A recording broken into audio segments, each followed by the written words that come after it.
তোমরা যারা ভাবো যে খুন্তি নাড়াচাড়া করলেই রান্না হয়ে যায়, আমি শুধু খুন্তি নাড়াচাড়া করি তাদের উদ্দেশ্যে বলছি। কথাটা সবার উদ্দেশ্যে না, যে বলেছো তাকে বললাম। একটা রান্না করতে গেলে দেখা তো যায় শুধু খুন্তি নাড়াচাড়া করলে রান্না হয়ে যায়। এই রান্নার পেছনে যে কতটা পরিশ্রম থাকে যারা করে তারাই জানে। এটার পেছনে সবজি কাটতে হয়, যদিও আমি সবজি কাটি না, শাশুড়ি মা কেটে দেয়। মশলা করতে হয়, মাছ ধুতে হয়, তারপর রান্নার পরে পরিষ্কার করতে হয় গ্যাস, বাসন মাজতে হয়, সবই করতে হয়। শুধু নাড়াচাড়া করলেই রান্না হয় না। এবার বলি রান্না করারও যোগ্যতা লাগে। এবার তোমরা যারা নিজেরা একার জন্য কাজ করে খাও তাদের ব্যাপারটা আলাদা, আর যারা সবার জন্য করে, শ্বশুর শাশুড়ি আত্মীয় স্বজন সবাই লোকজন আসে সবার জন্য করে, তাদের কথাটা আলাদা। আমি যেরকম, যে কেউ আসুক সম্পূর্ণ দায়িত্ব আমার।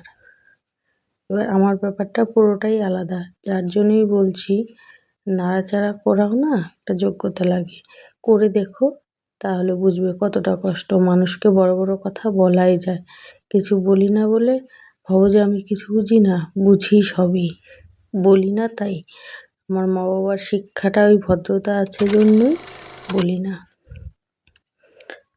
হ্যালো এভরিওয়ান, আমি সুস্মিতা আবার নিয়ে এলাম একটা নতুন রান্নার ভিডিও।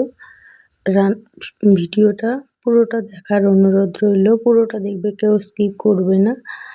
আজকে আমি কিছু কথা শেয়ার করতে আসলাম। আমি আসলে জানো তো কোনো আর্নিংয়ের জন্য কিন্তু ভিডিও করি না। আমি ভিডিও করি নিজের জন্য, নিজের ভালো লাগার জন্য। কিছু বন্ধু পেয়েছি, বন্ধুদের সাথে একটু গল্প করব, একটু টাইম পাস করব, একটু ভালো লাগা খারাপ লাগা বলতে পারবো, সেই জন্যই আমি ভিডিও করি, তাছাড়া কিন্তু কিচ্ছু না। এবার আমার ভিডিওগুলো কেমন লাগে কমেন্টে জানাবে। জানো তো আমি যে ভিডিও করি খুব কষ্ট করে ভিডিও করি, কেননা এখন বাজে রাত্রি 2টো, আমি এখন ভিডিও এডিট করে এখন আমি ভয়েস দিচ্ছি।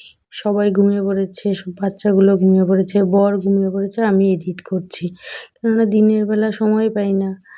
আমি তো বলেইছিলাম আমার বাচ্চার সমস্যা আছে, সেই জন্য ওর অনেক কাজ করতে হয়, যার জন্য সময় পাই না।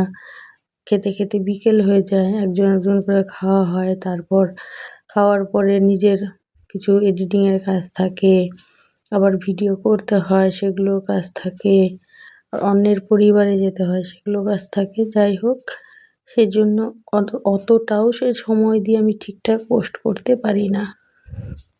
তো সবাই পাশে থেকো, আমিও পাশে থাকবো। গুড আফটারনুন সবাইকে, ভালো থেকো, সুস্থ থেকো।